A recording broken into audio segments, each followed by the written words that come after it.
సిగ్గుపడాలి రేవంత్ రెడ్డి. ఆడపిల్లలు 2 కిలోమీటర్లు నడిచి జాతీయ రహదారి మీద ధర్నా చేస్తే ఈ ప్రభుత్వం నుంచి ఇప్పటిదాకా స్పందన లేదు. సిగ్గుపడాలి మీరు. ఇలా పేద పిల్లలు, దళిత పిల్లలు, గిరిజన పిల్లలు రోడ్డెక్కి గంటల తరబడి ధర్నా చేసే పరిస్థితి. ఆడపిల్లలు రోడ్డెక్కి ధర్నా చేస్తే ఈ ప్రభుత్వం ఉన్నట్టా లేనట్టా? ఈ ప్రభుత్వాన్ని చీమగుట్టినట్టు కూడా అయితే లేదు. అండ్ ఇది మొదటిసారి కాదు. ఇలా భువనగిరి ఎస్సీ గురుకుల పాఠశాలల్లో ఆడపిల్లలు ఆత్మహత్య చేసుకున్నారు.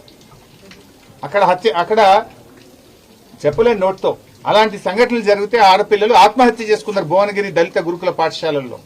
ఒకవైపు ఆత్మహత్యలు చేసుకునే పరిస్థితి. దాదాపు 38 మంది గురుకుల పాఠశాల పిల్లలు చనిపోయినా ఈ ప్రభుత్వం స్పందించని పరిస్థితి.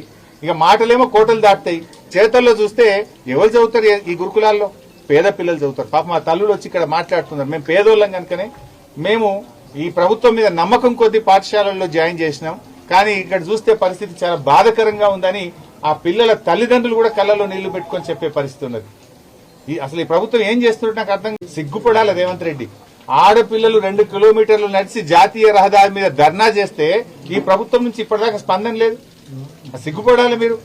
ఇలా పేద పిల్లలు, దళిత పిల్లలు, గిరిజన పిల్లలు రోడ్డెక్కి గంటల తరబడి ధర్నా చేసే పరిస్థితి. ఆడపిల్లలు రోడ్డెక్కి ధర్నా చేస్తే ఈ ప్రభుత్వం ఉన్నట్టా లేనట్టా? ఈ ప్రభుత్వాన్ని చీమగుట్టినట్టు కూడా అయితే లేదు. అండ్ ఇది మొదటిసారి కాదు. ఇలా భువనగిరి ఎస్సీ గురుకుల పాఠశాలల్లో ఆడపిల్లలు ఆత్మహత్య చేసుకున్నారు. అక్కడ చెప్పలేని నోట్తో అలాంటి సంఘటనలు జరిగితే ఆడపిల్లలు ఆత్మహత్య చేసుకున్నారు భువనగిరి దళిత గురుకుల పాఠశాలల్లో. ఒకవైపు ఆత్మహత్యలు చేసుకునే పరిస్థితి. దాదాపు 38 మంది గురుకుల పాఠశాల పిల్లలు చనిపోయినా ఈ ప్రభుత్వం స్పందించని పరిస్థితి. ఇక మాటలేమో కోటలు దాటుతాయి, చేతల్లో చూస్తే ఎవరు చదువుతారు ఈ గురుకులాల్లో? పేద పిల్లలు చదువుతారు. పాప మా తల్లులు వచ్చి ఇక్కడ మాట్లాడుతున్నారు. మేము పేదోళ్ళం కనుకనే మేము ఈ ప్రభుత్వం మీద నమ్మకం కొద్దీ పాఠశాలల్లో జాయిన్ చేసినాం. కానీ ఇక్కడ చూస్తే పరిస్థితి చాలా బాధాకరంగా ఉందని ఆ పిల్లల తల్లిదండ్రులు కూడా కళ్ళలో నీళ్లు పెట్టుకొని చెప్పే పరిస్థితి ఉన్నది. అసలు ఈ ప్రభుత్వం